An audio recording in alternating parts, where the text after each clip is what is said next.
नमस्कार, आप देख रहे हैं जगत क्रांति टीवी और मैं हूं आपके साथ ज्योति कनौजिया। आइए रुक करते हैं खबर की ओर। लगातार बढ़ रही समस्याओं के समाधान के लिए मुझे चुनाव मैदान में उतरना पड़ा। मोहम्मद मुमताज आलम ने निर्दलीय प्रत्याशी के रूप में गौतम बुद्ध नगर लोकसभा क्षेत्र से ठोकी ताल। समाजवादी पार्टी से कभी प्रदेश सचिव रहे मोहम्मद मुमताज आलम निर्दलीय प्रत्याशी के रूप में गौतम बुद्ध नगर लोकसभा क्षेत्र से सांसद का चुनाव लड़ रहे हैं।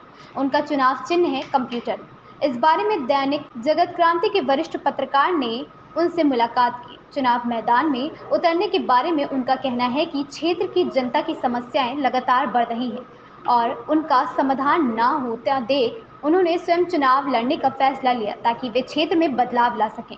कई वर्षों से सामाजिक कार्यों के माध्यम से लोगों से जुड़े रहने का और उनकी समस्याओं का समाधान करने आज के चलते लोगों के बीच उनके प्रति अच्छा लगाव है और यही एक वजह है कि वह चुनाव में सभी प्रत्याशियों को अच्छी खासी टक्कर देते नजर आ रहे हैं। जगत क्रांति संवाददाता राजेश शर्मा ने मोहम्मद मुमताज आलम से बातचीत की। प्रस्तुत है उनकी बातचीत के कुछ प्रमुख अंश। क्षेत्र से निर्दलीय प्रत्याशी मुमताज आलम कभी समाजवादी पार्टी में प्रदेश सचिव होते थे और इस बार इन्होंने निर्दलीय चुनाव लड़ने का फैसला किया। आइए जानते हैं इसके बारे में। नमस्कार। सबसे पहले आपका मैं बहुत बहुत आभार प्रकट करूंगा कि आप लोगों ने अपना कीमती समय निकाल कर मेरे पास आए। एक मैं निर्दलीय हूं और आपने इतना महत्वपूर्ण टाइम मुझे दिया, उसके लिए बहुत बहुत धन्यवाद। बाकी मैं अपनी बात थोड़ी सी कहना चाहूँगा। मेरा नाम मोहम्मद मुमताज़ आलम है। आपने सही कहा, मैं पहले समाजवादी पार्टी में हुआ करता था। पार्टी से जुड़ने का मेरा एक ही मकसद था, जो लोग मेरे पास आते हैं किसी भी काम को लेके, वो काम कहीं ना कहीं पार्टी के ज़रिए किसी न किसी तरीके से या अधिकारियों से मिलके, चाहे पार्टी के ज़रिए से जो बड़े बड़े नेता थे उनके कहलवा के उनका काम हो जाया करे। मेरे दरवाजे पे जो भी आया उसका काम होना चाहिए, बस ऐसी मेरी धारणा थी। इसीलिए मैं पार्टी में गया। जहाँ देखा मैंने कुछ काम हुए, कुछ काम नहीं हो पाए, कुछ ऐसी मेरे साथ परिस्थितियाँ आई जो काम पार्टी से भी नहीं हो पाया। मैं खुद अपने अकेले स्तर पर ही करवा रहा हूँ और वो काम हुए हैं। वो पार्टी चाहती तो करवा सकती थी, पार्टी के नेता चाहते तो करवा सकते थे, वो नहीं करवा पाए। और जब मुझे खुद ही कुछ करना है तो फिर मैं किसी एक पार्टी को प्रेजेंट क्यों करूँ? मैं अपने लोगों के लिए काम करूँगा। अपने जो मेरे आस पड़ोस के लोग हैं, जो मुझे प्रेम को भाव प्यार करते हैं, निस्वार्थ प्यार करते हैं, मेरे साथ लगे हुए हैं, उनके लिए काम करूँगा। तो ज़मीनी स्तर पे मैं उतर के चुनाव लड़ने का इसलिए सोचा। चुनाव में जैसे आप जा रहे हैं जनता के बीच, तो किस तरह के मुद्दे परेशानियां लोगों को सबसे ज़्यादा देखने मिल रही है? सबसे ज़्यादा जैसे भी हम कच्ची कॉलोनियों में जा रहे हैं, वहाँ रास्तों की सबसे ज़्यादा दिक्कत है, पानी की दिक्कत है, सबसे ज़्यादा दिक्कत शिक्षा की है। उन बच्चों को शिक्षा नहीं मिल पा रही है, क्योंकि जैसे आप जानते हैं सरकारी स्कूलों का क्या हाल है। अब वहीं हम दूसरी तरफ अगर हॉस्पिटल में पहुंच जाएं तो कोई अगर बीमार पड़ जाता है तो उन गलियों में एम्बुलेंस तक नहीं आ सकती। तो वो आदमी कैसे हॉस्पिटल तक का सफ़र करेगा? या तो उसको प्राइवेट गाड़ी करनी पड़ेगी, या अपने उसके पास वाहन नहीं है तो ठेली रिक्शा पे लेके जाएगा। तो हम ये चाहते हैं कि यहाँ पे अगर हम पार्टी के लोगों का हमें सपोर्ट मिलता है, और सपोर्ट क्या मिल ही रहा है, बहुत प्यार मिल रहा है। हम जहाँ जहाँ जा रहे हैं, हमने इतनी रैलियाँ करी हैं, इतने लोगों के पास संपर्क में आए हैं, हम लोग मिले हैं जाके घर घर, बहुत आशीर्वाद और उनका प्यार मिल रहा है। और अगर हम जीतते हैं तो उनके लिए सबसे पहले तो पक्का रास्ता उन जो कच्ची कॉलोनियों में नहीं है वो देंगे, और शिक्षा का सबसे स्तर ऊपर करने की कोशिश करेंगे। ये तो रही कच्ची कॉलोनी की बात। अगर ओवरऑल हम नोएडा, परीच, दादरी, जेवर, सिकंदराबाद, ऑल ओवर को हम देखते हैं गौतम बुद्ध नगर में, तो क्या समस्याएं मुख्य आपको नज़र आती हैं? मुख्य चिकित्सा और स्वास्थ्य, ये मुख्य चीज़ें जो नज़र आती हैं।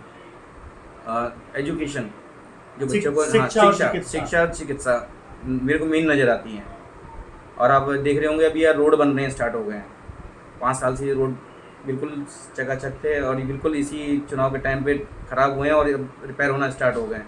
रात को आप 2 बजे निकल जाओ, एक रोड बंद रहती है। अभी एलिवेटेड ही रोड ले लीजिए, एक तरफ रास्ता खुला हुआ, दूसरी तरफ बिल्कुल बंद कर रखा है।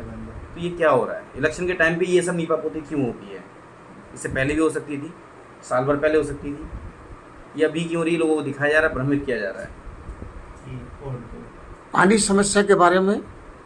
पानी की समस्या सबसे बड़ी अहम है, क्योंकि यहाँ पे प्राइवेट स्तर पे जो लोगों के प्लांट लगे हैं पानी के, वो पानी को ज़मीन से निकालते हैं और उसमें 80% पानी को नालियों में बहा दिया जाता है, जिससे कि हमारा जल स्तर बहुत डाउन हो रहा है। घर में पीने का पानी गवर्नमेंट मुहैया नहीं करा पा रही है। दावा करती है कि हम गंगा जल दे रहे हैं। आप मेरे घर में पानी आता है, आप मेरे घर में चेक करिए पानी, उसमें रेत आता है। हमें मजबूरन 20 रुपये की बोतल, 25 रुपये की बोतल, 50 रुपये की बोतल खरीदनी पड़ती है। क्यों खरीदें हम? ये सरकार किस लिए बनाते हैं? ताकि हमें सुविधा, मूलभूत सुविधा हमें मिल सके। और वही सुविधा अगर हमें नहीं मिल रही है तो फिर हमें नहीं लगता कि ये सरकार काम कर पाएगी। इसलिए हम जैसे लोगों को उठना पड़ेगा और अपनी बात को आगे पहुंचानी पड़ेगी। जनता का क्या रुझान है आपके प्रति? जैसे आप चुनाव प्रचार कर रहे हैं तो कैसा रिस्पांस मिल रहा है आपको? बिल्कुल सही पूछा आपने, मैंने पहले ही इसका जवाब आपको दे दिया है। मैं लोगों के पास जा रहा हूँ, घर घर जाके मिल रहा हूँ, उन गलियों में जा रहा हूँ जिन्होंने आज तक नेताओं को नहीं देखा है। उनका भरपूर आशीर्वाद, प्यार मिल रहा है। बहुत सारी सोसाइटियों में गया हूँ, बहुत सारे सेक्टरों में गया हूँ, बहुत आशीर्वाद, प्यार मिल रहा है और उसके लिए मैं उनका बहुत बड़ा आभारी भी हूँ। बाकी आने वाले जो 4 जुलाई है, इसमें जो रिजल्ट आएगा, आप यकीन मानिए मैं 1.5 लाख वोटों से जीत भी रहा हूँ। यहाँ पर जैसे देखा जाए भाजपा से डॉक्टर महेश शर्मा हैं, इंडिया गठबंधन भी है, बसपा से भी हैं और भी लोग हैं, लगभग 15 प्रत्याशी हैं, 14 के अलावा 14 प्रत्याशी हैं। तो इसमें सबसे जो टक्कर है वो किससे है आपकी? मेरी टक्कर सीधा सीधा महेश शर्मा से है। महेश शर्मा का मैं आदर भी करता हूँ, मेरे बड़े भाई जैसे भी हैं, लेकिन अपनी चुनावी वादे में जो लेके निकलते हैं, लोगों से बात करते हैं। अभी चुनाव का टाइम आ गया, लोगों के बीच में आ रहे हैं, उनकी जो टिप्पणियाँ आ रही वो अभी आपने सुनी, वीडियो भी उनका वायरल हुआ है, वो मैं बोला नहीं चाहूँगा, उस विषय पर नहीं जाना चाहूँगा। तो मेरी सीधी टक्कर उन्हीं से है। अपनी चुनावी वादों में जो भी जिन्होंने जुमलेबाजी करी है वो कोई पूरा नहीं हुआ। चुनाव जीतने के बाद वो घर में पैक हो जाते हैं, अपना मंत्रालय देखते हैं, अपना बिजनेस देखते हैं। पहले उनके पास एक क्लिनिक हुआ करता था, आज 11 हॉस्पिटल हैं। इस बार की जनता ने उनको अगर मौका दोबारा से तिबारा दे दिया अगर, तो शायद आज हम 11 हॉस्पिटल गिर रहे हैं। अगली बार आप मुझसे अगर पूछेंगे उस टाइम 22 हो सकते हैं। तो 22 अस्पताल हो सकते हैं। बिल्कुल हो सकते हैं। डॉक्टर महेश शर्मा अगर जीतते हैं तो सिर्फ अस्पताल पे काम करेंगे, अगर आप जीतते हैं तो आप किस पे काम करेंगे?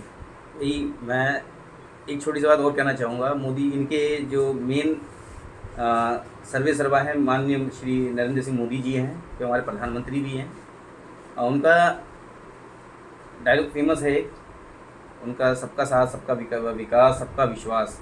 और उन्हीं के जो मंत्री भी रह चुके हैं, हमारे गौतम नगर से सांसद भी रह चुके हैं। इस बार नहीं रहेंगे क्योंकि इस बार तो मैं जीत रहा हूँ और उनका सिर्फ एक ही मानना है, अपना विकास, दूसरे नंबर का अपना विकास, और तीसरा जो उनका जुमला था वो भी अपना विकास। इसी का नतीजा है कि आज 11 हॉस्पिटल हैं, भरपूर संपत्ति है, और जो भी उनका कार्यकर्ता ही उनके हॉस्पिटल में चला जाता है उसको काट दिया जाता है, उनकी जेब काट दी जाती है। वो डिस्काउंट नहीं ले पाता, अपने ही मंत्रियों से, अपने ही सांसद से डिस्काउंट नहीं ले पाता, तो बेचारे कहाँ जाएंगे? अगर ये 1 घंटा, 1.5 घंटा, 2 घंटा, 1 घंटा ही छोड़ो, 1.5-2 छोड़ दो, 1 घंटा ही अगर OPD फ्री कर दें तो यहाँ की गरीब जनता का भला नहीं होगा। हमारे जो हॉस्पिटल हैं यहाँ पे, सरकारी जिला हॉस्पिटल जो हमारा है, उसमें कौन सी सुविधा है? कोई सुविधा नहीं है। मेरा ही दोस्त है, मैं उसको लेके गया हूँ, एक्सीडेंट हो गया था सेक्टर 62 में, डॉक्टर ने तुरंत उसको रेफर। खबर में बस इतना ही। बने रहे जगत क्रांति टीवी के साथ।